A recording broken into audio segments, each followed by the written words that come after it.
आदिल, एक 10 साल का लड़का, अपने कमरे में बैठा है। उसकी आंखों में उदासी और मायूसी है। वो अपने स्कूल का होमवर्क करने की कोशिश करता है, लेकिन कुछ भी ठीक से नहीं कर पाता। अचानक दरवाज़ा खुलता है और दादाजान कमरे में दाखिल होते हैं, मुस्कुराते हुए, क्या बात है आदिल? आज होमवर्क में मुश्किल हो रही है। मायूस होकर।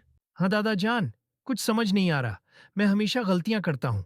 लगता है कि मैं कभी कुछ ठीक नहीं कर सकता। दादाजान करीब बैठते हैं और आदिल के सिर पर शफकत से हाथ रखते हैं।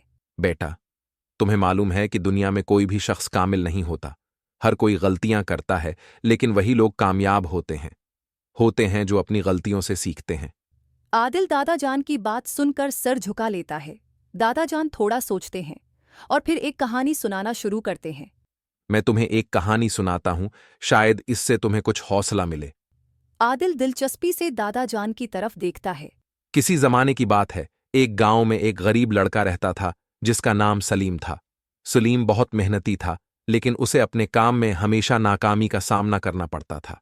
वो एक बढ़ई था और लकड़ी का काम करता था, मगर जितनी भी मेहनत करता, इसके बनाए हुए सामान में हमेशा ही होता था, कोई न कोई खराबी निकलती।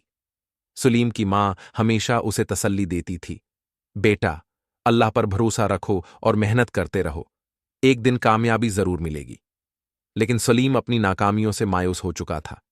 एक दिन गांव के बुजुर्ग हाजी साहब सलीम के पास आए और कहा, बेटा, मैंने तुम्हारी मेहनत देखी है। तुम एक बहुत अच्छे बढ़ई बन सकते हो, लेकिन तुम्हें अपने काम में मोहब्बत और सब्र की जरूरत है।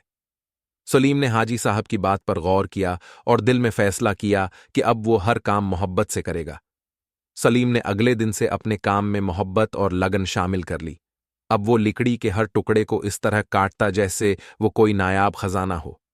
उसने हर चीज को बड़ी बारीकी से देखना शुरू किया और थोड़े ही दिनों में उसके काम में बड़ी बेहतरी आ गई। लोग उसके बनाए हुए सामान की तारीफ करने लगे।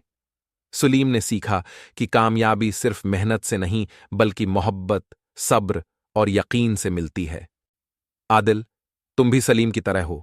तुम मेहनत करते हो, अगर तुम अपने काम में दिल से मोहब्बत शामिल करो तो कामयाबी जरूर मिलेगी। आदिल की आंखों में चमक आ जाती है। दादा जान, मैं समझ गया। मैं अब अपने होमवर्क को भी मोहब्बत से करूंगा, चाहे कितनी ही मुश्किलात क्यों ना आए। दादाजान मुस्कुराते हैं और आदिल के सर पर प्यार से हाथ फेरते हैं। यही बात है बेटा, मोहब्बत और सब्र से हर काम आसान हो जाता है। अगले दिन का मंजर, आदिल स्कूल में अपने होमवर्क को टीचर को दिखा रहा है। वाह आदिल, आज तुमने बहुत अच्छी मेहनत की है। पहले की निस्बत बहुत बेहतरी आई है। आदिल खुश होकर सर झुका लेता है और मुस्कुराता है। इसके दिल में दादाजान की कहानी और उनकी बातें गूंज रही होती हैं। घर का मंजर, आदिल अपने कमरे में बैठा है और एक खूबसूरत लकड़ी का फ्रेम बना रहा है। आमना, इसकी छोटी बहन, कमरे में दाखिल होती है। भाई, ये क्या बना रहे हो? मैं एक खास तोहफा बना रहा हूँ दादा जान के लिए। वो हमेशा कहते हैं कि मोहब्बत से काम करो, और मैंने उनकी बात को याद रखा है।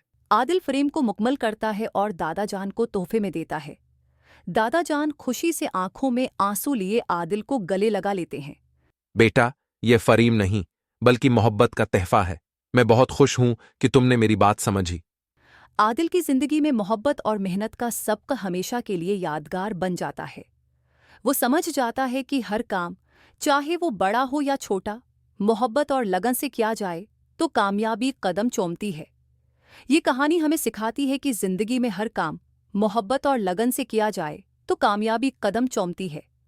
कामयाबी के लिए सिर्फ मेहनत काफ़ी नहीं, बल्कि दिल में मोहब्बत और यकीन का होना भी ज़रूरी है।